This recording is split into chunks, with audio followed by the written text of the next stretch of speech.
Tashdile, Namaskar. Good morning in Europe and good evening in India and late good evening in Australia. I'm Vijay Kranti, and today we are in this webinar, which is jointly organized by the Center for Himalayan Asia Studies and Engagement and Tibetan Youth Congress. We are running this series on Tibet for now more than 1 year. And today we are going to discuss the subject challenges before His Holiness the Dalai Lama. And this is to commemorate his 87th birthday, which falls on 6th July this week, 3 days later. So we all wish His Holiness Dalai Lama a happy birthday, a very long life, and we wish that all his supporters and those who need his support, they enjoy a very long term with him as their leader. So today we will be talking about the subject challenges before His Holiness Dalai Lama. And before we go to the right subject, I will introduce the organizing groups and our speakers. In the meanwhile, may I request Sonamla to please send the link to Lagyari Namgyal Dolkar.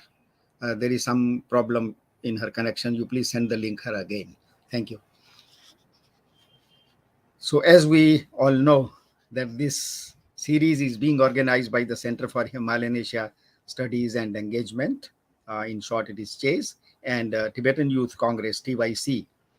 As you know, CHASE is a think tank which is focused on understanding issues which are impacting countries and societies in and around Himalayan Asia region.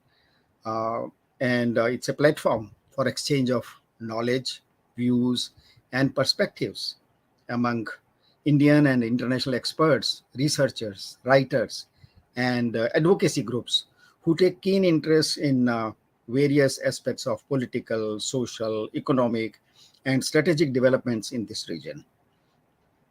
And as you know, Tibetan Youth Congress is the largest and the oldest socio-political organization of Tibetan diaspora. And currently it is the third generation of Tibetan youths, the exiles who are born in exile in India and other countries, who are leading Tibetan Youth Congress. Tibetan Youth Congress has proven to be a very successful nursery of Tibetan leadership in exile. If you see the list of the members of parliament, the prime ministers, and the Sikyong, you will find almost everybody has graduated through Tibetan Youth Congress. So the members of Tibetan Youth Congress have been quite active in social and political activities. And so we have Mr. Sonam Tsering from Tibetan Youth Congress, who is the General Secretary of Tibetan Youth Congress, who will be with us today on behalf of Tibetan Youth Congress. Sonamla, welcome to this group. Thank you, Vijay. He has been one of the most senior leaders of the younger generation, the current generation of Tibetan Youth Congress and Tibetan society. So welcome, Sonamla.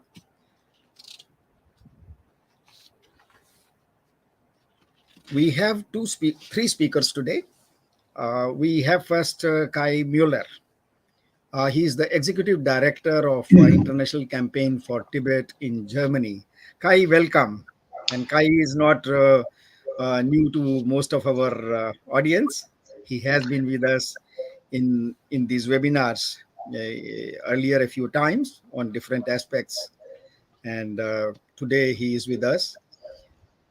Mr. Kai Mueller, he, as I said, is executive director of the International Campaign for Tibet in Germany since 2005. And he coordinates ICT's UN-related advocacy and EU-related advocacy. And he has himself testified before the Parliament and UN human rights bodies. He's a jurist and social scientist by his personal training and specialization. He has been involved in social studies, political science, and public administration. As we know, ICT promotes the self determination and human rights of Tibetans, and it maintains offices in Washington, Brussels, Berlin, Amsterdam. And I hope everybody knows that IC has played very important role in promoting the cause of Tibet in North America, in Europe, and very effectively. We have our one more speaker who is joining us first time, and that is Nurgul Saud, who is an Uyghur leader, a very prominent spokesperson of the Uyghur community, the exile community, and the people living inside East Turkestan. Nurgul Saud is a very prominent leader who operates from Australia. Currently, she is the executive chairperson of Uyghur Freedom Forum. And in 2019 and 20, she was a member of board of director of Washington DC based campaign for Uyghurs. So by profession, she is a therapist, but at the same time, she is also a consultant, Uyghur community leader, and a frontline human rights activist of the Uyghur community.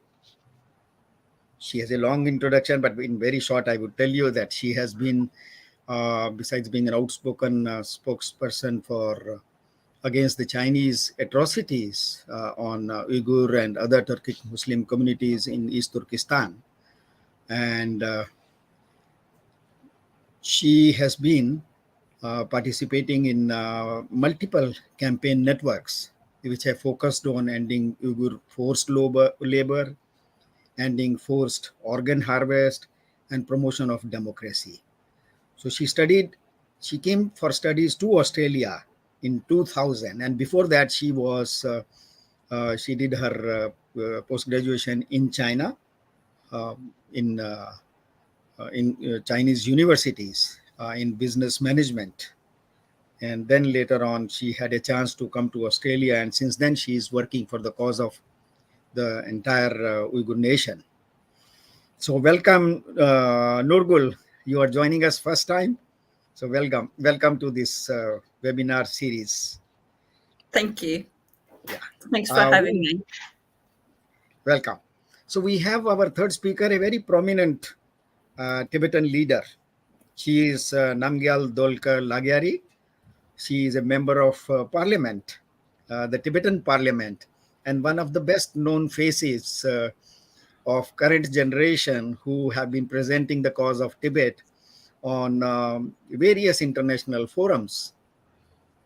So Lagyari, she has been earlier associated with Guchusum, which is the Association of Former Prisoners of Conscience in occupied Tibet. And she has been spearheading the legal empowerment projects under Tibetan Women Association, which is the one of the major organizations of the exile community of Tibet. And she did her MA in English literature, and she has been active on socio-political front for a very long time. So welcome, Namgyal Dolkarji, to this group.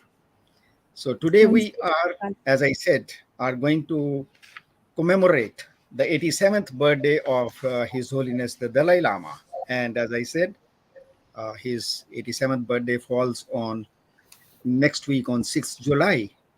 So as we wish His Holiness a long life and wish him a very happy birthday, so we are going to today discuss what are the challenges that His Holiness Dalai Lama is facing today, because as the leader, supreme leader of Tibetan people, the supreme spiritual leader, as well as the if I say political leader or the head of state of Tibet by tradition, His Holiness the Dalai Lama as you all know, he took up the responsibility of his nation at a much younger age than he was expected when China attacked Tibet and tried to occupy Tibet in 1949.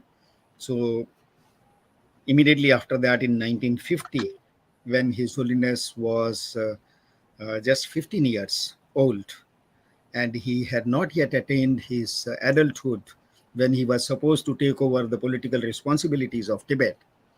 At that time, he was forced to prepone his responsibilities, and at the age of 15, he took over the mantle of head of state to handle the Chinese aggression.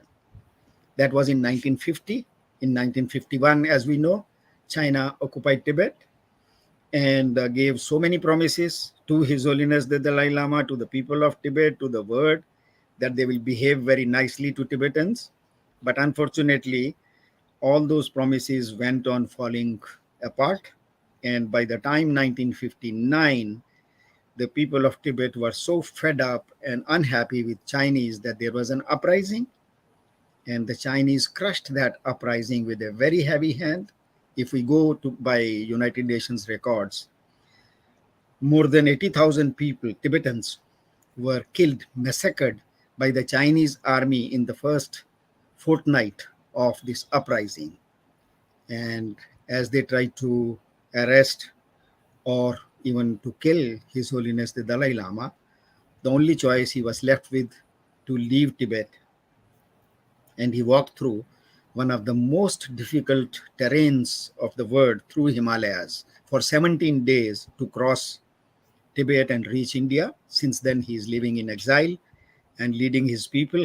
And during this period, he has introduced remarkable changes and he has made remarkable achievements for Tibetan people.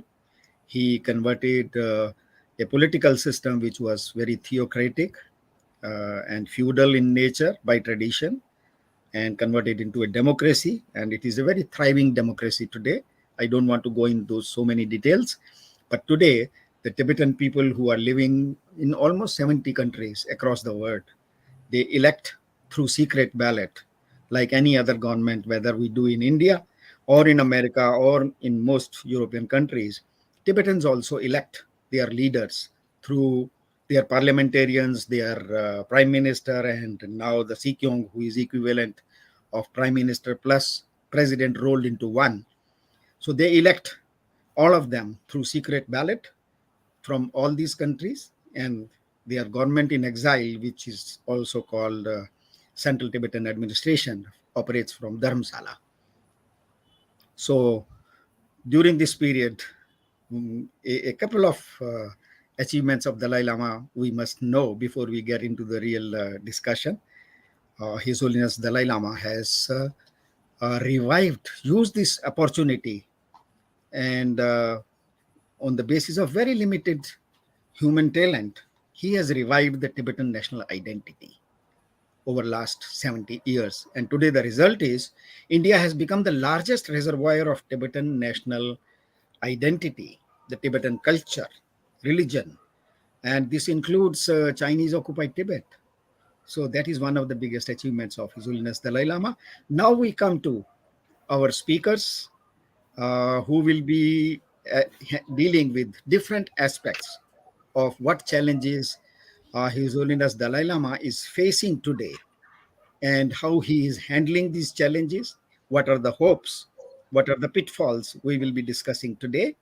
So, may I request Kai Mueller, uh, our one of most, I would say, experienced speakers, because he has made presentations in front of many parliaments and many esteemed groups about Tibet. So, may I request Kai Mueller to please make your presentation? Kai Mueller.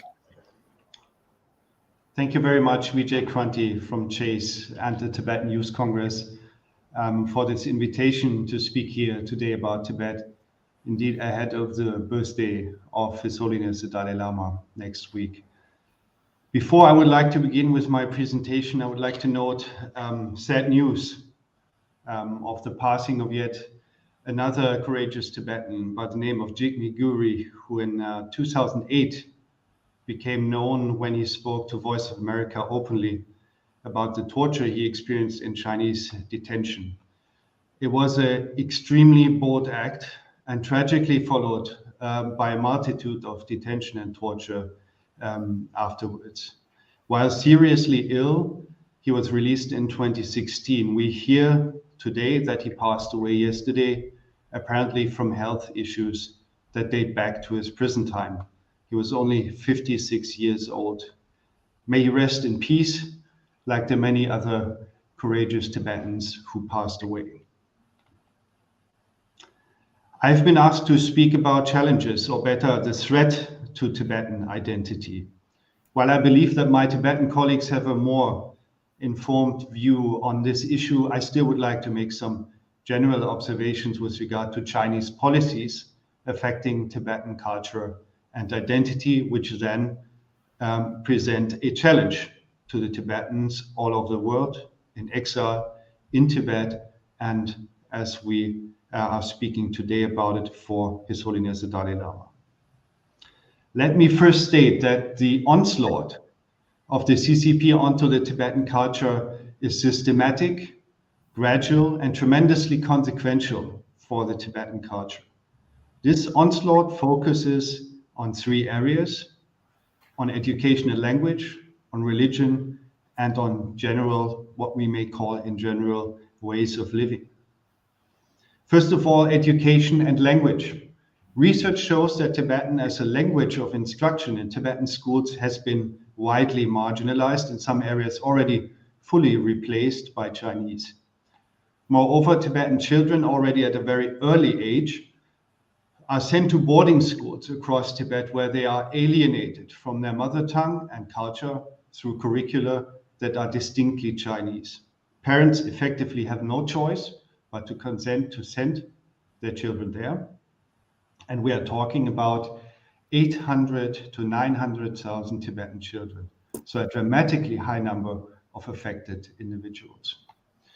At the same time, Tibetan independent thought leaders or intellectuals and writers are being persecuted because of their peaceful expression of opinion, which in many cases is not even political as such. For example, the Tibetan monk Gosherab Gyatso has been detained 2 years ago and later sentenced to 10 years in prison. Gyatso was known for his independent thought and critical look at Tibetan culture itself. UN human rights experts have raised his case with the Chinese government in the follow-up. Last week, the International Campaign for Tibet reported on the detentions of another 6 Tibetans, just recently, among them writers and intellectuals. For example, Thupten Lodoi, 34 years old, writing under the pseudonym Sabuche, was sentenced to 4 years and 6 months in prison around June 14, 22. He was taken into custody in mid-October 21 and held in incommunicado detention for 8 months prior to a court sentencing him to 4.5 years in prison on charges of inciting separatism, so-called endangering state security, and what they term harming ethnic unity. Details about where he is imprisoned at the time are still unknown. We need to know, Thupten had been warned several times in the past by Chinese security officers about his prolific writings on socio-economic issues. His writings in both Tibetan and Chinese have appeared on various social media and literature forums and are loved apparently by readers in Tibet. He also translated many Chinese and English works into Tibetan. Following his arrest in October 21, security officials seized his computer and used the content therein as proof of his so-called separatist activity, according to the India-based Tibetan Center for Human Rights and Democracy, TCHRD. His social media accounts have been blocked and the posts erased. We are told that many more intellectuals like him and writers have been sent to prison in Tibet. We just don't hear about these cases because of the information lockdown in Tibet. A Tibetan colleague of mine described this as the Tibetan culture being squashed from the top and from the bottom, and actually this being more effective than policies from the Cultural Revolution. And this strategy is reminiscent, particularly for Europeans, of Stalinist tactics when it was intended to eradicate Estonian, Latvian, and Lithuanian culture by banning languages and eliminating the cultural elite. In the case of Tibet, it is striking to see that any thought leader is coming under threat of persecution because there shall be no cultural leadership, no orientation or guidance or discourse, independent discourse among Tibetan society.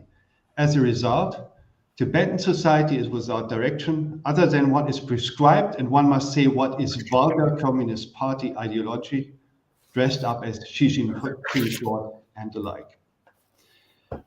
The second area of concern is the one of religion. It is well known by now that the Communist Party claims authority over the appointment of the next Dalai Lama. But let us not forget about the fact that the CCP, codified in 2007 already, has been on top of the appointment of what they call living Buddhas in Tibet altogether.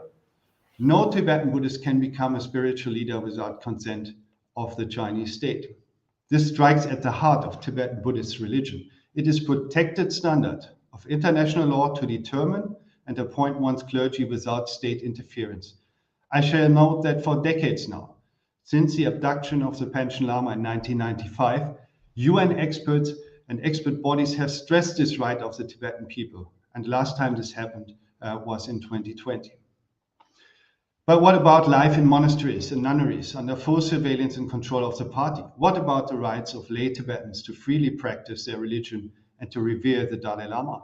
What about the missing child, the Panchen Lama Gedun Chökyi Nyima? What about the interference into religious curricula? What about the closure of monastery schools? I want to leave this point here, as my time is not enough to go into these points at this very occasion. Let us bear in mind that Tibetan Buddhism is one core tenet of Tibetan identity. Anything that affects it also deeply affects Tibetan identity.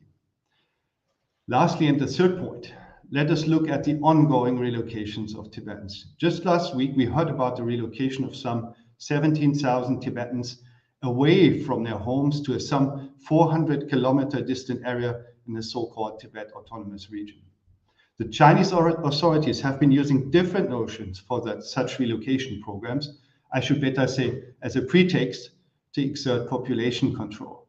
Sometimes relocations are to serve, as they say, the protection of the environment, sometimes for the sake of poverty alleviation, sometimes simply because Tibetans should not live in high altitudes. So the marketing changes, but the pattern has remained the same. So far, in the past decades, according to data from the Chinese state media, up to 2 million Tibetans have been relocated, most of them herders and nomads, others ordinary townspeople, like in our recent example, which I cited just now. Given there is no means of redress, no means of challenging the authorities through an independent judiciary, Tibetans have to accept such measure. There is no other way, because there is no independent judiciary, only CCP courts. It does not take much to imagine what this means for the affected Tibetans. Impoverishment, marginalization, an uprooting of culture, and upending of ways of lives with dramatic effects. All these people are now, more or less, one must fear, cheap labor for hardcore capitalist economy. I would like to counter still the assumption here that Tibetans are mere victims or objects of repressive policies. Quite the opposite. They want to be masters of their own fates. They become activists for the protection of their language, of their religion, and of their environment, and hence their country and culture. Recently, the International Campaign for Tibet has released a report titled Environmental Defenders of Tibet. This report collates and analyzes information on 50 cases of known Tibetan environmental defenders who have been reportedly persecuted since 2008. It highlights the significance of the Tibetan Plateau to the Asian region and the global climate system, the major threats facing Tibet's environment, and, as said, the persecution of environmental defenders. I would like to give one example. The death in custody of Kunchuk Jimpa, a tour guide by profession and an environmental defender by passion, on 6 February 21, outraged the international community. At the time of his death, the 51-year-old Jimpa had served 8 years of his 21-year prison sentence for sharing information with foreign media about environmental and political protests in Jiri County, Nakshu Prefecture in the so-called TAR. Moments before his arrest, Jinpa posted a message on his WeChat account reaffirming his commitment to reporting on local issues. I quote, "I am now at the bank of a river. There are many people behind me watching me, and I'm sure to be arrested. Even if they arrest me, I'm not afraid. Even if they kill me, I have no regrets. But from now on, I will not be able to give reports. If there's no word from me, that means I've been arrested." Jinpa's case is one among many cases of persecuted Tibetan environmental defenders. As China has escalated its development projects across Tibet in the last 20 years, since the launch of the so-called Great Western Development Policy in 2000, hundreds of Tibetan defenders have been arrested for resisting mining, infrastructure, and urbanization projects. These Tibetans are standing up against harmful policies of the CCP. They are courageous, principled, and determined. They need our support. I want to close by refuting the narratives that we are presented here all too often in the West in particular. That Tibetans are backward, that they should use the programs offered by the Chinese state, and that some Tibetans are okay with their new lives. But this omits one core point, that Tibetans are bearers of the same rights as anyone else. And let us do the test here in the West. Would any one of us remotely accept that the dictatorial regime would want to decide for us what we speak, what we believe in, and how and where we live? I think our answer is quite clear. And this goes anywhere in the world. So why should we accept these policies in Tibet? In closing, I would like to urge the international community to understand the CCP policies in Tibet as what they are, a systematic and intentional attempt to eradicate the culture. Thank you. Yeah, thank you, Kai Mueller. You have been very specifically focused on the challenges which the people of Tibet and His Holiness Dalai Lama are facing in the form of danger to the Tibetan cultural identity, social identity, and their environmental integrity. Thank you very much. This is surely one of the most serious challenges which the Tibetan people have to handle, which His Holiness Dalai Lama is facing throughout his more than 6 decades of exile. And let us hope the Dalai Lama and people of Tibet can face these challenges and Tibet comes out victorious in spite of whatever power China holds today. So thank you very much, Kai Mueller, for giving a wonderful perspective on this aspect. So now we have our friend from Canberra. We have Nurgul Sawut, who is, as I introduced her, that she's a prominent Uyghur leader, and she's the chairperson of Uyghur Freedom Forum.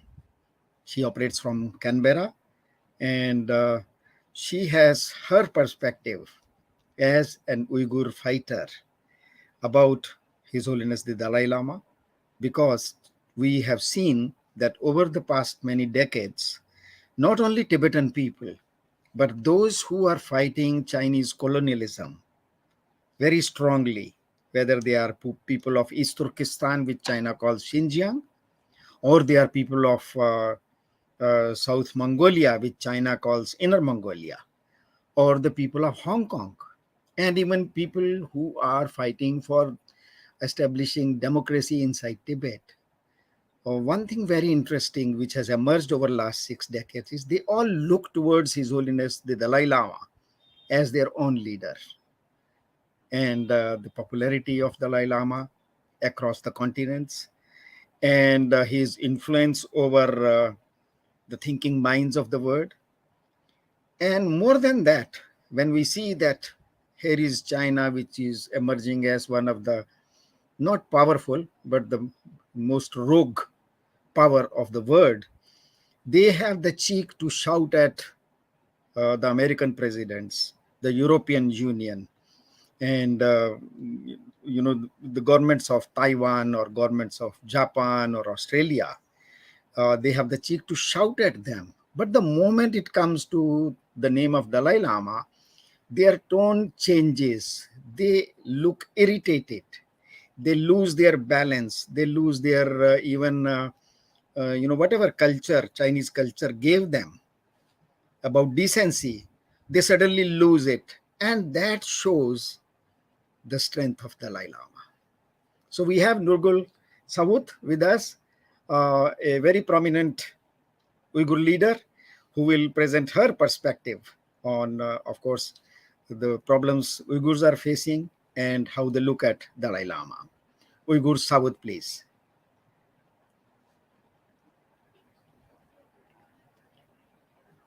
And sorry, okay, I'm muted. Thank you. Thanks for having me. And there's a couple of things I really want to point out. One is I think it's perfectly the way to describe the Tibetan Youth Congress is almost like a nurturing nest for modern day Tibetan the leaders and the young leaders. And so I'm very honored and very pleased. Actually, I've been invited by Tibetan Youth Congress and attending today's this webinar. And so for me, this is my honor. And then I would like to quickly move into the main point. I really want to draw some attention between our struggle and versus Tibetan people's struggle. And I have done this one before, and I'm going to repeat again. So my prescription from 2018, it's never changed. And it actually more and more what we're experiencing now is actually just cementing what I said back in 2018. In terms of there's so much grounding and a similarity in terms of the Chinese regime, the persecution style inside of Tibet, and as well as inside East Turkestan. If you look at the Tibet, and at the time, and the Tibet's population, it's far less than East Turkestan, and at the same time, the population, there's a density is lower. And we did our own comparative analysis. And if what we look at, what we're experiencing now, over 1,000 camps in East Turkestan, it's actually already had happened inside the Tibet. And that's way back 1990, mid-1990s. No one cared about it. And the people actually removed from their villages and from their homes and from the monasteries. And they created those camps. And because the camp size is not that big, and the people, when they're locked up, and they are almost turning into invisible because it's not mass numbers. So, and then the Chinese government actually managed to cover up and get away with it. And if you look at a state-run boarding school, what's happening to us now? If we look at we are almost a 750,000 children actually completely pulled away from the families. While adults, have been taken into the camp, those children actually forced into the boarding schools, the state-run boarding schools. And those are state-run boarding schools. What happens now is automatically turning into those cultural, a brainwashing center.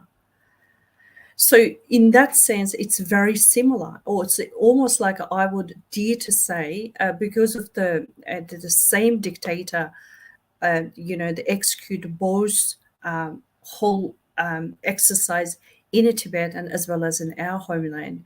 It's very similar, and the pattern actually expanded right into East Turkestan, and size is a double to triple, even 10 times larger. And when size become way too big and they can't cover up anymore, now international start paying attention, go backward, start learning about what Chungcheongo actually did back in 1990s inside the Tibet. And the other learnings we also took away from there is that back then, Tibet, a lot of Tibetan activists actually clearly like brave enough to speak up. This is cultural genocide. The amount of stuff they're doing, uprooting our cultural monuments, the eliminating certain practice, both in city centers as well as even right up to the small villages.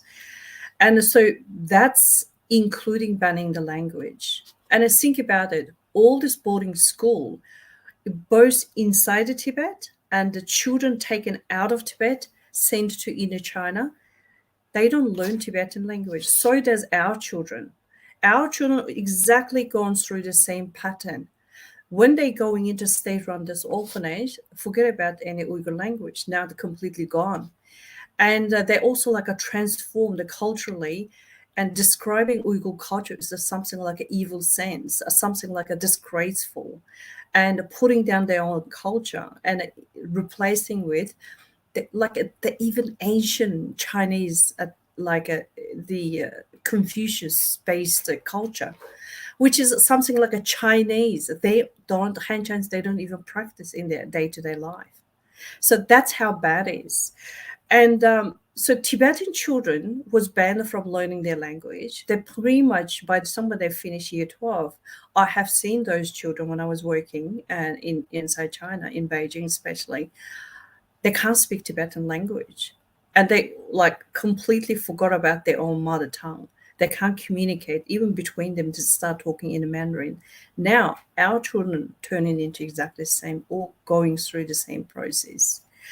And this is the one of the things. Then, Kai, you mentioned about the religious persecution and how a religious landscape as well as monuments how destroyed. Have a look at our situation. And we did that documentation 2 years ago. And it's recorded we meant to have different sizes, shape, almost 24,000 mosques and prayer places. By the end of 2000, very much in less than 18 months, they demolished 16,000 of them. They kept some for turning into bar, entertaining places, and they kept some others. So for tourists, for tourism. And they only open up when there's more pressure from the international community for inviting people, even paying the community members to going in, setting up the stage, try to acting like they're allowed to pray in the mosque.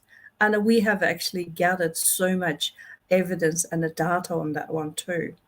And what happens, the greatest, the loss of all is we have it's 500 years old mosque, and back in the Kaghalak, which is south side of East Turkestan. They demolished them. And when international pressure increased so excessively, and we really did campaign, guess what happened?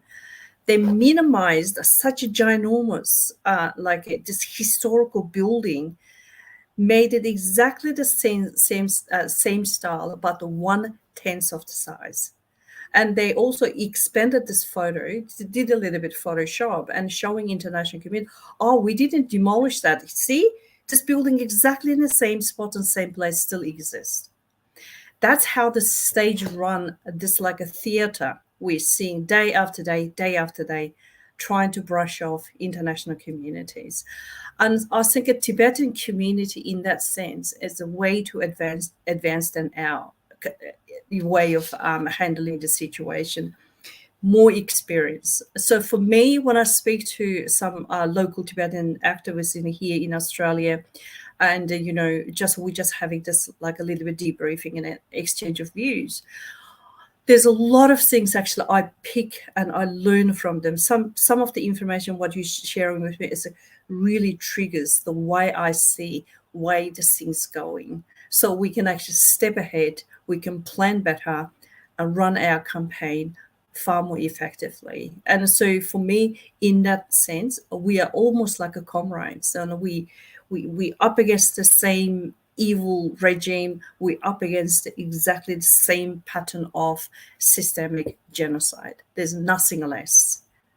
And this is my like a little it's an outline between a comparison between what Tibetan people going through and what our community in East Turkestan going through right now. Now, my second part of talk is the role of His Holiness Dalai Lama and his influence in a fight against such evil power. And for me, like if you really look clearly, His Holiness Dalai Lama is like a promoter of Buddhist philosophy and the Buddhist ideology, right? He's the religious leader. And whereas us, and we Muslim population, and we should not have any connection in between, but it's not. We do.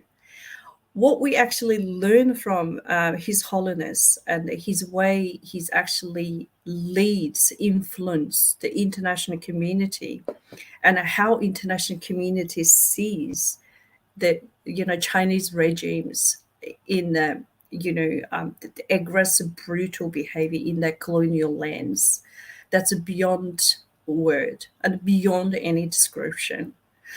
And time to time, His Holiness actually steps in, put things straight when it's a little bit get out of the line. And if you remember back in 2009, and we did have there's huge outbreak back in Urumqi. Like literally, the military was pulled in to repress innocent people and who's actually protesting on the street and doesn't have a piece of metal or even a piece of wood on their hands. All the mail was taken away, and half of the city was shut down. Turn off the light. All they did the whole night, the door to door, pulling people out, arresting and shooting. That's all they did. In that period, and His Holiness actually met our leader back then, Rabbi Kadir. This is the first time they're actually meeting, and he really did, not using one word, but the action, showed his humanitarian support to our cause. And at this time around, have a look what happened. And when our, the numbers of camps, the numbers of people locked up in the camp, when they're going into really high, back in 2019, once again, His Holiness actually come up and meet some of their community members, even like where we were at, and showing, I'm thinking about you. And I am with you. This is his way of expressing his support. And so those kind of like a little gesture, the action from His Holiness, it's for us, it means a lot. And so because of that, and our community, both Tibetan and Uyghur community, we actually slowly merge and we learned how to work together. We understand, get to know each other and understand each other slightly in depth. And when we run certain campaigns, those certain things, we can actually quite happily come in, integrate quite naturally, organically. We can do things together. And we also have this like a great learning, a journey, what we did set up for ourselves. It's like we learn from Tibetan exile government. And because we did understand since 2016 until now is like how important to have your own, like it doesn't matter, it's exile government, it's like this administrative system that actually it's just such important the core like a power. You can hold the community together. You can actually maneuver everyone to the right direction. And we learn from that system. We speak to some of the parliament members. And so that's once again, and let international community know, hang on, hello, Tibetan can run the system in a democratic way. They can elect their members in a democratic way. So does the Uyghur people. We can run, if one day we will have such effective exile government, we can do exactly the same thing. because Tibetan already laid out those pathway for us. And once again, that whole discredit actually it's fall under His Holiness Dalai Lama and his many, many years of hard working and campaigning and encouraging his own community, and also managed to separate the politics from religion and where he stands and where he sits on that separation process.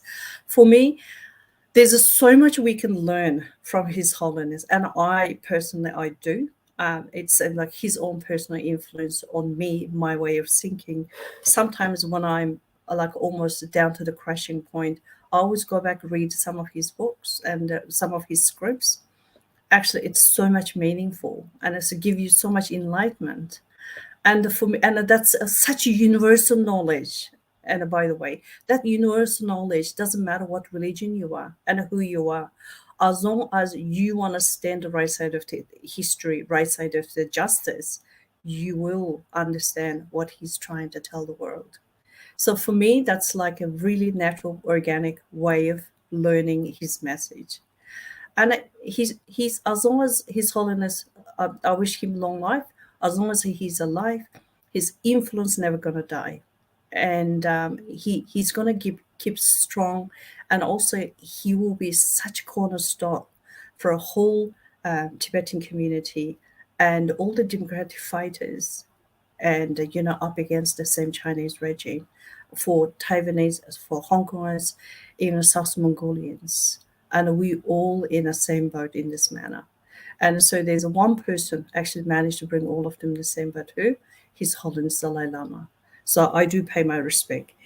And I want to end my this whole description on one very simple phrase: is all too often but very little known.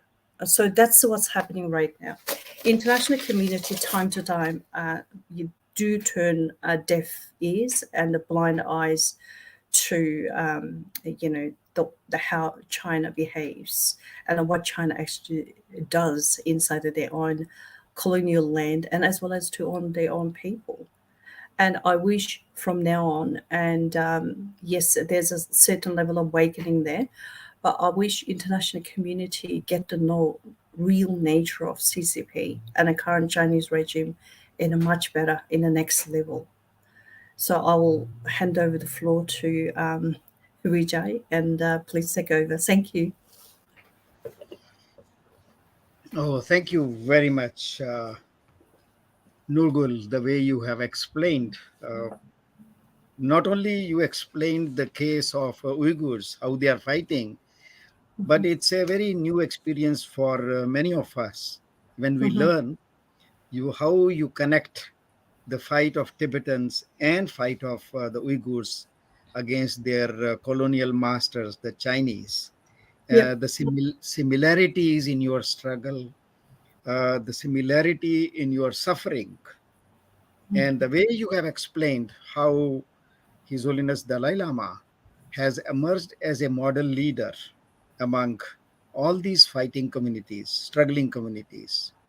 Mhm. And I'm sure when you wished that your society one day will be in a position to have its own government in exile, like the Tibetans, so well knit, so well organized. I wish you success in that. And I had the Thank privilege. you. I had the privilege of meeting your leader, Rabia Kadir, in some Yes, I very did. quite good sessions, and Mhm. that was quite encouraging and inspiring. So Yes. I'm happy that you have a leader like Rabia Kadir, and she has the capabilities of uniting your society into a community who can give a very good, very successful fight to the colonial occupiers of your country. I wish you success. Thank you. Thank you. And Thank you yeah, so much. yeah. And now we are going to another speaker who is one of the most outstanding spokespersons of Tibetan refugee community. She is a young girl, if I can use the term, a young lady who is a parliamentarian, who has been a member of Guchusum. a very prominent organization of former political prisoners, the Tibetan prisoners in Chinese jails. So she had her training there, and of course, Tibetan Women Association also. And we have seen her presenting the case of Tibet in most prominent forums across the world. So we have Lagari Namgyal Dolkar with us, who will present the Tibetan perspective and how the Tibetans look at His Holiness the Dalai Lama, especially on this occasion when we are celebrating the 87th birthday of His Holiness the Dalai Lama. So we have Namgyal Dolkar with us. Please. Thank you, Vijay Kranti and greetings to my co-panelists and the viewers of this webinar organized in commemoration of the 87th birthday of His Holiness the 14th Dalai Lama. So it's an advanced birthday celebration for us, so why not? So a very happy birthday to His Holiness the 14th Dalai Lama. I want to thank Tibetan Youth Congress and Chase for inviting me again to share my thoughts and my views. I'm today participating as a Tibetan and a democratically elected representative as well. So my co-panelists have highlighted upon the detailed forms of human rights abuses Tibetans in Tibet are facing on daily basis, as well as perspective of an Uyghur ally, drawing parallels between the gross human rights violation taking place in occupied Tibet and occupied East Turkestan under PRC, as well as the solidarity of our movements through His Holiness. I would like to focus on the centrality, the achievements and challenges before His Holiness the 14th Dalai Lama. As we all know and we have heard on multiple platforms, His Holiness identifies himself firstly and foremostly always as a mere human being. And he advocates the cultivation of human values like compassion and forgiveness, self-discipline, contentment, and most importantly, warm-heartedness. And he says that as human beings, we're all same. We want to be happy, and nobody wants suffering. So that has been a core teaching of His Holiness for everyone, which is very universal in nature. And he's always referred to himself secondly as a Buddhist monk, who's committed to encouraging harmony between various religions, religious traditions, and how he recognizes the potential that each religion can create in, forming good human beings around the world. So this is how he refers to him secondly. But thirdly, and that is something which has remained always intriguing for me, how His Holiness at last and finally, in the end, recognizes himself as a Tibetan and as the Dalai Lama, the spiritual leader of Tibet, who is the beacon of the Tibetan peoples, our hope and our trust. So in the end, after his responsibility towards the 7 billion human beings and various religious traditions, he is committed into the Tibetan movement about preserving our language, our culture, and our heritage, that we have received from India, the Nalanda University, and how, apart from our religion, our language, our identity, he has been one of the foremost international leader who has spoken about critical climate crisis and importance of Tibet's natural environment and its protection on that regard. So he has always shared his honest opinion to the world in offering his teachings and services as a Tibetan Buddhist, and how his upbringing has guided him into making this this universe a better place. He has inspired millions, like my friend, our co-panelists, to pursue, warm-heartedness, to pursue happiness, and to consciously choose non-violence and dialogue over war. And moreover, he was among the first global leader, as I've already mentioned, who addressed climate crisis. In the 80s, it was not a topic that people discussed. People used to shun the topic, but His Holiness was one of the foremost leaders who have done that. And after the invasion of Chinese invasion of Tibet, just at the fragile age of 15, His Holiness was called upon to take a full political power in Tibet, and then we know that, in 59, Tibet saw a brutal suppression, leading to His Holiness and more than 80,000 Tibetans coming in exile. And he was just 24 years of age at the moment.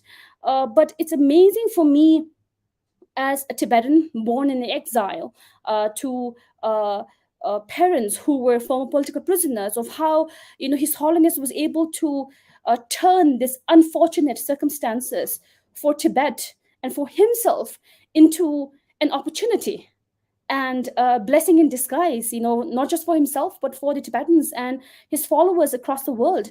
So I think that is something that we all learn on daily basis from His Holiness the 14th Dalai Lama. And I think it's important that before we discuss the challenges before His Holiness, we might as well discuss the achievements that he has attained over the years, over the decades. And to be honest, I really don't need to glorify his achievements.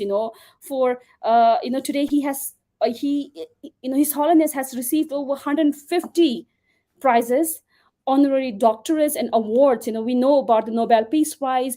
We know about the Congressional Gold Medal. We know about the Templeton Prizes, and so many important honorary doctorates, which were offered to him in recognizing his message of peace, of non-violence, of interreligious harmony, of universal responsibility and compassion.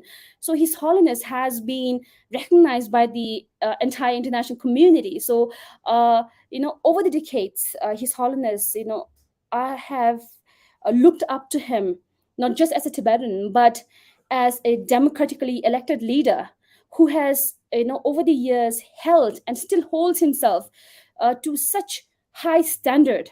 And in doing so, he has inspired so many of us common people to do the same. His Holiness has the farsightedness and the courage to commit himself and bring the Tibetans on board on two very historically important case of nation building, if I may highlight upon that. Firstly, to build a democratic conscious society among the Tibetans who have been heavily dependent politically and emotionally on him and his appointed leadership.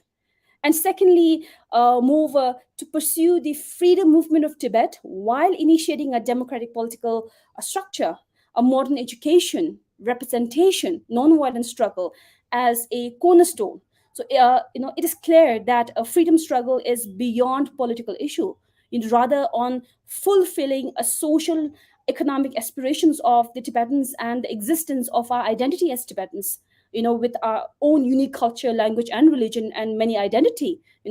I would say that His Holiness's vision is not just to replace the foreign imperialist Chinese with some set of few chosen Tibetan elites, but democratically elected leadership who are nurtured with optimism and faith in the power of peace, the power of democracy, integrity, and the sovereign of Tibet.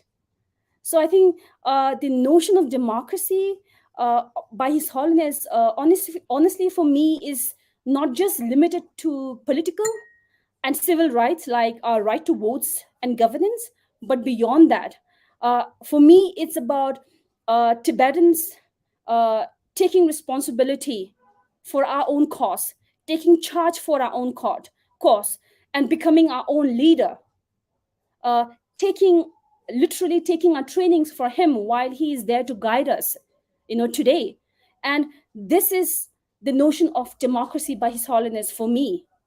And I would say that another very significant contribution of His Holiness remains the perhaps the reconstruction and reframing of Tibetan Buddhism for the entire world population, but particularly, most importantly, for the future generation of Tibetans and Buddhists around the world. Because Buddhism is something for lay people like us looked upon as such pious, so important that sometimes we feel it's so far away. But the way His Holiness has been able to deconstruct that for us, to let us know that it's achievable.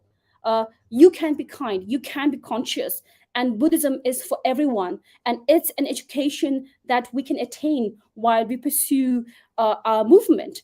Without a doubt, it's important to mention how His Holiness remains the most powerful unofficial ambassador for India and its traditional wisdom, reflection of unity and diversity in terms of various forms like religion, customs, and castes of India.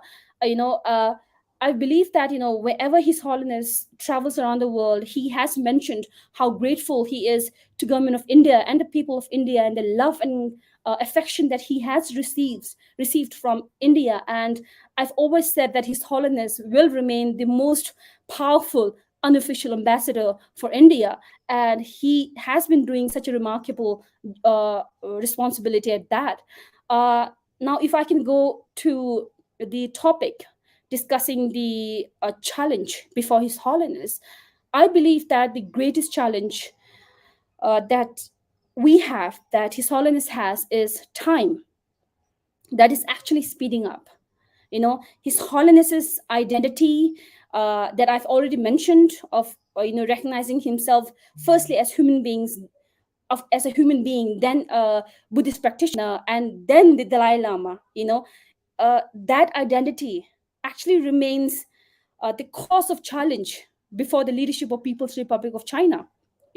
Despite His Holiness's complete political retirement and his sole identity as a spiritual leader of Tibet, People's Republic of China and its leadership has never stopped to insult His Holiness publicly.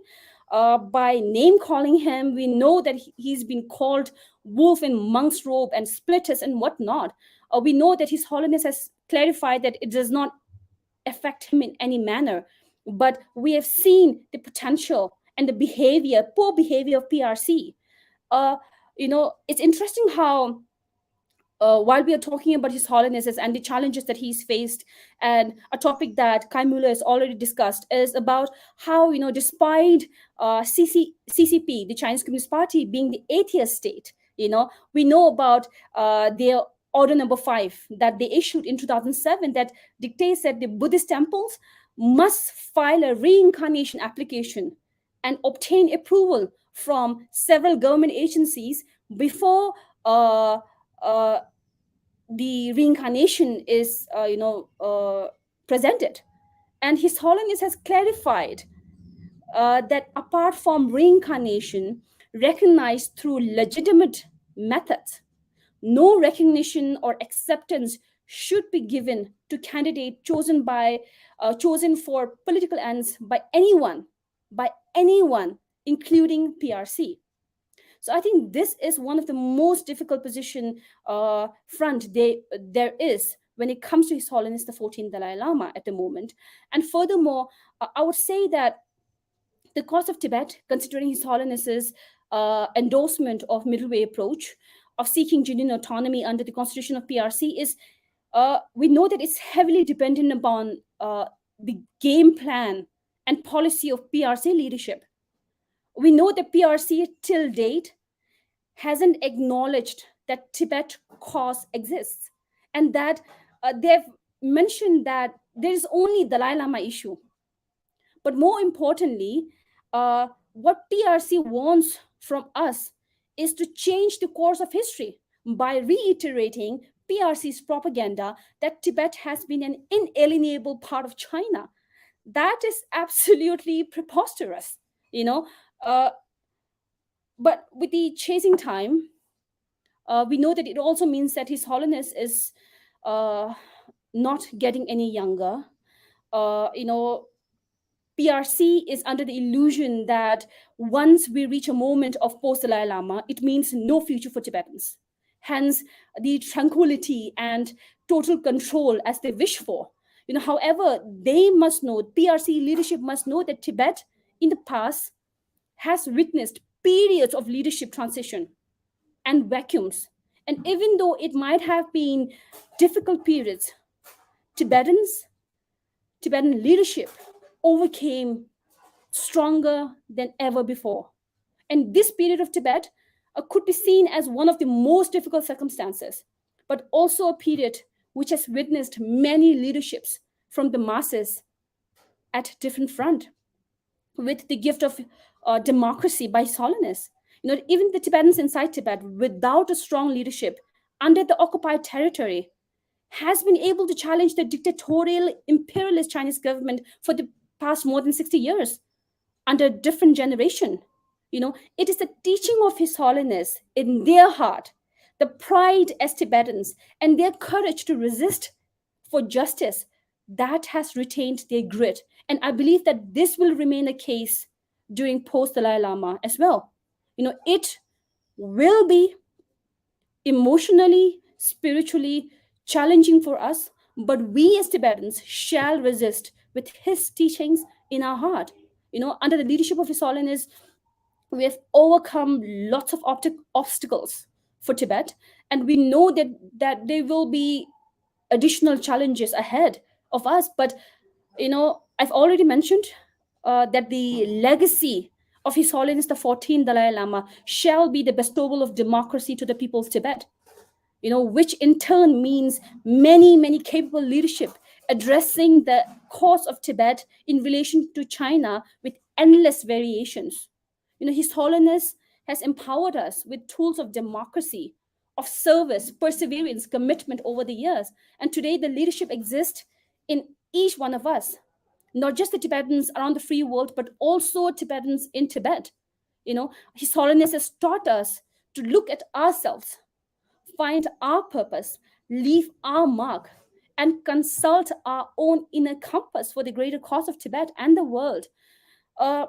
So, all I want to say is, may His Holiness live with us for many decades as he has promised. Even recently, during one of the long life offering ceremony, he has promised that he will live for more decades with us, to guide us and to inspire us as we face PRC. So I would like to wrap up my case here. I want to thank Tibetan Youth Congress and Chase for your inspiring effort in bringing the spotlight of truth of Tibet and our allies, and carrying the words of His Holiness the Dalai Lama with you on each step that you all take. And I want to say that we are on a difficult route of challenging a dictatorial colonizer. It's a very difficult route, and a colonizer with this devious plot of aggression. But we also know that no battle is easy. But with our perseverance, with our dedication, we shall win this together. So I want to say, let's never give up. Let's continue to work together, as Tibetans, as allies, as Tibet supporters, as supporters of truth around the world, and keep the teachings and words of His Holiness with us. I want to take the opportunity again to wish His Holiness the 14th Dalai Lama a very happy 87th birthday. Thank you. Oh, thank you, Namdullah. You have been inspiring, especially for those people, those who are non-Tibetans, who are not aware of the Tibetan sentiments. The way you explained that how His Holiness the Dalai Lama has empowered people, so many generations of Tibetans over last 60 years, that they, without even lack of leadership, you gave example of Tibetan people living inside Tibet, who have no leadership, who have no organization, who have no communication with each other. And still we find that they are giving a tough fight to their colonial masters. And I personally, my opinion about Tibetans living inside, having seen them from a very close distance through my many visits to Tibet, and having met many people from many areas of Tibet, I am of the opinion that you all friends of Tibet should feel rest assured about the people living inside Tibet. Their grit, their power to resist the colonial masters is remarkable and is continuing. But thank you very much for reassuring all of us on this special day. So thank you, Lagyari. And now it's time to pick up a few questions. Today, my colleague, Professor Ayushi Ketkar, would have done that, but she is not with us because she has gone through a surgery yesterday and she's recovering from it. We all wish her early recovery. And I'm sure next time when we meet, we will have Professor Ayushi Ketkar with us to handle this question answer session. So in her absence, I will handle a few questions which we have got in our comments section from across the world. I have, if I can see a few questions. There is one, Mr. Tsering Sonam, who has a couple of questions. The one question is that how the international community can punish China. That's very interesting. So I'll come to his second question later. This is one, how the international community, here he is putting responsibility on the international community to face China or to bring sense in the heads of Chinese leaders. So may I request Kai Mueller, and then I will ask our two other speakers. How do you look at this question?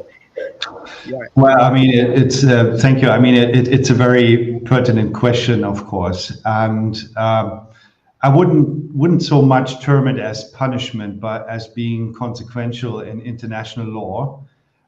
Whenever there is such a gross violation of human rights, I think there needs to be more done than just words. I mean, words and declarations and statements by governments on what is going on in Tibet and with regard to the Uyghurs is utterly important. I don't want to diminish that.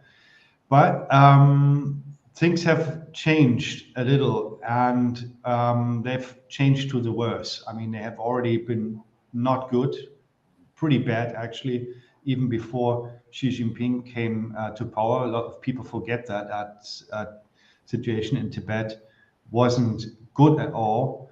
And also the situation, if I may say that, in East Turkestan has been quite dramatically bad, even before 2018, when it became somewhat known to the international public what's actually going on in East Turkestan. So that being said, we as International Campaign for Tibet, we are asking governments to be consequential. That means that on a concrete level, that, for example, the European Union should consider and actually pass sanctions, personal sanctions against officials in the party and state apparatus in Tibet who are responsible for the policies which I've described in my presentation earlier. So in analogy to what has been done with regard to East Turkestan in 2021 by the European Union, for example, this could be done, personalized sanctions against such individuals. And of course, I think on a more general level, Western countries or the international community should somewhere draw the line, but this does not regard the People's Republic alone. Many countries would come to my mind, but we should come back to the point or to the principle that we should not do business with torturers. We should not do business with people who kill their own citizens, if you will, citizens. I think that would be, I mean, not only for the betterment of the people affected in those countries under the CCP regime, but also for our societies. I mean, we need to look for partners and values and not so much in money making. And maybe both can be achieved. That would be certainly something.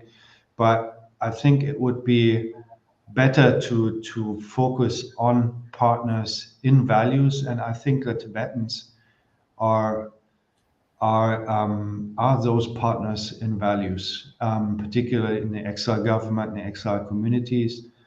And I think that would be one way of countering autocracy, right? That we partner up with those who share democratic values and such humane principles. Oh, thank you. Now, Nurgul, would you like to respond? Somebody has asked how to punish China. And I have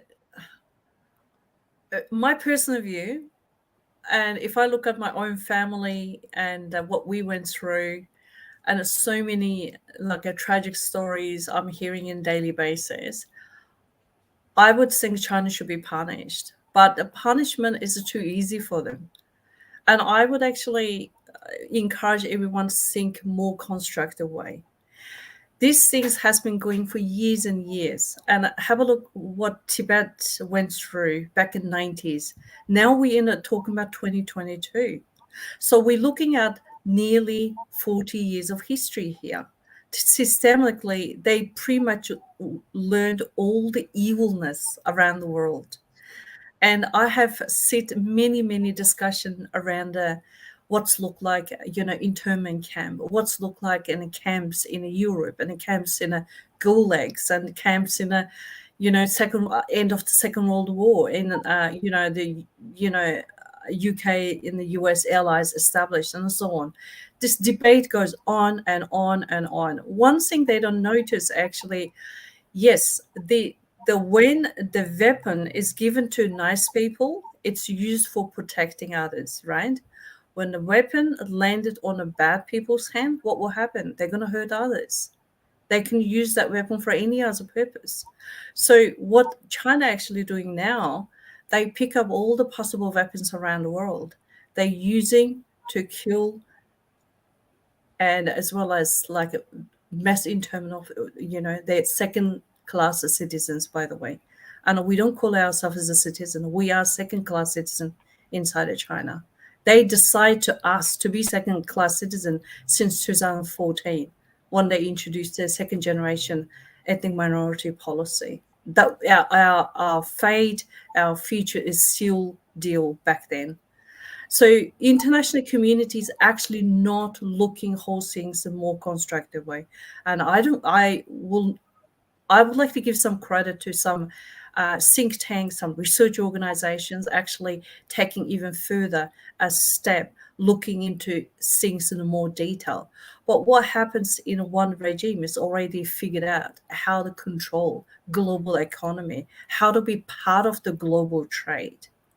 So, which means whenever you're buying things from they come out of those regime, you're actually really contributing into how they keep continuing their atrocity, what they do to their own people inside. So, for me, if we really consciously take the next step, look into this, is China should not be given that opportunity in international platform by any means. Wherever they go, they figured out how to do it. They know those loopholes. They figured out how to go through this loophole. They could drag as long as they can. And so my question and my urge to all the international, the global policy makers and the countries who's actually like a business as usual, carry on with their business practice, they have to really think harder. Are we doing the right thing? Is it okay to we keep going the way we are going right now? That's probably my message, my reverse question I will be asking from them. And I'm saddened in a way, like recently EU, commissioner said, oh, there's a possibility of genocide in East Turkestan against Uyghur people. I was like, really? After all this, what we went through, you classifying as a possibility? So for me, that's a really saddest news, I must say. Saddest news in 2022, I heard. So that's not okay. And you have every power, every resource. You can do far more better research than that one. And to come up with a better, the policy, better diagnosis. So I will end here. Thank you. Oh, thank you. So if I say what you have said in just one sentence, the international community and the policymakers, they should not allow China to use international forums and institutions to perpetuate their misdeeds. Thank you very much. Yeah. Namdullah, would you like to add something? Yeah, sure. I want to say that I agree with both of them. I agree with the points that they've raised. With everything that I've just mentioned, the teachings of His Holiness, I'm not sure if we are talking about punishing the Chinese Communist Party and its leadership would be very appropriate. But I would certainly say that it's important that the leadership and the international community sit back and assess the current Chinese Communist regime and to learn how it has become and understand how it's become the power that it has today, how this dictatorial aggressionist regime has become the power that it has today, and we must accept the truth that the international community, the Western nations, every countries around the world, including India, has hand in this. We have made People's Republic of China powerful that it is today. And we are facing the consequences together. And we now know through China COVID and through many experiences and aggressions that India is facing in so many nations in Indo-Pacific facing, and not just Indo-Pacific, but basically, its relation with Russia, its relation with America, everywhere. We know that the power that it has gained over the years, we must hold ourselves responsible for that. So how do we learn from our mistakes? How can we resolve this? We've seen that when it came to Ukraine, economic sanction was applied. Economic sanction was something that might not have worked perfectly, but we've seen the influence that it has made on Russia. We've seen through the Ukraine occupation, we've seen the true face of China as well. Even though it's not coming out openly, we've seen what they're capable of. So all I'm trying to say is the international community must bring about economic sanction with China. The governments, including India, America, European countries, we have to learn how to economically impose upon China to make sure that they don't become much more powerful than they are today. Because with each power that they've regained over the years, they've used every resources to further torture the occupied nations. We're looking at all the transaction or all the you know the murders, the genocide, the torture that we've seen over the years. The international community must take responsibility for it. And how can we deal with China right now is something that we must look into. So I wouldn't give a tactic of how we deal with it. All I want to say is if international community works together, stands together, I'm sure there can be a solution out of this, of ensuring that China doesn't become even more evil than they are today. Right. Thank you. So we are reaching concluding time, but there is just one more question, which if I can get very quick response on, uh, it's about China being a rogue state. So all the actions which China has done in recent years, does it mean, because it is extreme of what they are doing, uh, is the extreme of bad now going to prove something good for the world? Who would like to answer? One. I request one speaker to answer because we are reaching the concluding time. Kai?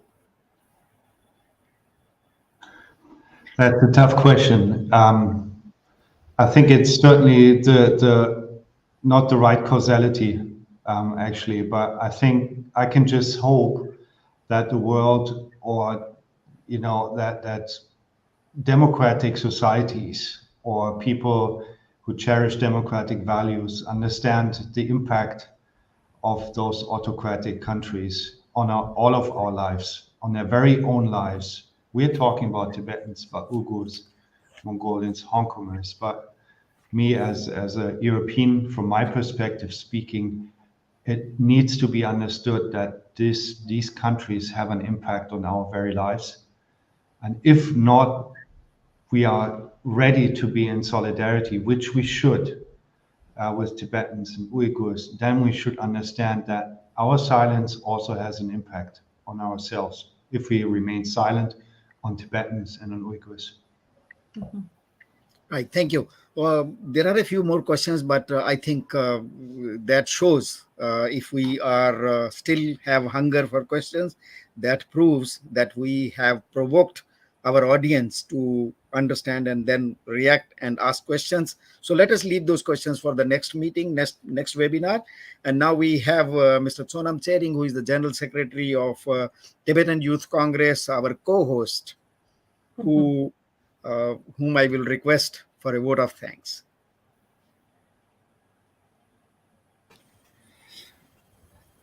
Thank you, Vijiji. With this, we came to the end of this webinar. So first of all, I wish His Holiness the Great 14th Dalai Lama a very happy 87th birthday. May he live long and continue to inspire the millions around the world with his message of love and compassion, which will ultimately overcome the obstacles and challenges ahead all of us. And recently, during a virtual celebration of His Holiness 14th Dalai Lama's birthday in heaven, His Holiness once said that he will reincarnate in a place where there is a greater need for his service, and assured that he will live for another 20 to 30 years at minimum and continue to guide us. So this is we should be happy about it. So I thank the participants for the successful webinar today. First, I thank Kai Muller, Mr. Kai Muller, the International Campaign for Tibet Director in Germany, Executive Director in Germany, for taking part in today's webinar. And Kai is one of the many friends of Tibet who put more effort than many Tibetans in terms of promoting Tibetan issue at global level. So thank you, Kai, for participating in our webinar once again. Next, I thank Ms. Mukul Savut, Uyghur leader, for taking part in our webinar today and sharing your perspective on His Holiness leadership, and also for sharing for comparing between Tibet and East Turkestan, how the Chinese is systematically using the same pattern of hardline policies, how they are ruling both the countries one after another. So thank you for joining us, and we look forward to have more virtual meetings in the future and joint action as well. So thank you. And next, I want to thank Lajarit Namje Drokala, Member of Parliament, for accepting our invitation once again and sharing your insightful perspective on today's topic. Lajarit Namje Drokala is an inspiration to many younger Tibetans, and many of them aspire to follow her footsteps. So thank you for being a piece of idol to many younger Tibetans. Next, I want to thank Vijayji, the chairman of the Chase and co-host of this webinar. And thank you for moderating not only this webinar, but all the webinars Vijayji is moderating. And Vijayji is so active in picking out timely topics. And so thank you for your constant and continuous support on Tibet and working for the cause of Tibet, Vijayji. Next, and also Vijayji has handled the question and answer today, which is usually done by Professor Ayushi Ketka. So thank you, Vijayji. And next, I want to thank Lobsang Stella from Tibet Action Institute for Yes. handling the technical part of this webinar, all the webinars. So thank you, Lobsang Stella. And so with this, we are concluding, and we come to the end of today's webinar. It has become a success with so many live viewers. So I also thank the live viewers, live audiences who has joined us virtually. So thank you, everyone. Thank you. Yeah, thank you. So this is time to conclude our today's evening, and my very special thanks to Urgul because to Nurgul because right now it's late night in your part of the world in Canberra, and you have been waking up for this. Thank you very much, and Kai, My pleasure. we have yeah, and Kai, we it is always enlightening listening to you and La Guerrilla. Thank you, and we meet once again very soon with a new subject on Tibet, and we'll be sharing our views and uh, opinions from opinion leaders from across the world. So thank you very much, and let us conclude with the long life prayers for His Holiness. We wish him happy birthday once again, and we wish that the whole world should benefit from his philosophy of universal responsibility, which is very much the need of the day today. So thank you very much, everybody. Namaskar, Tashidele, and Thank you Thank very you much. so much. Thank you.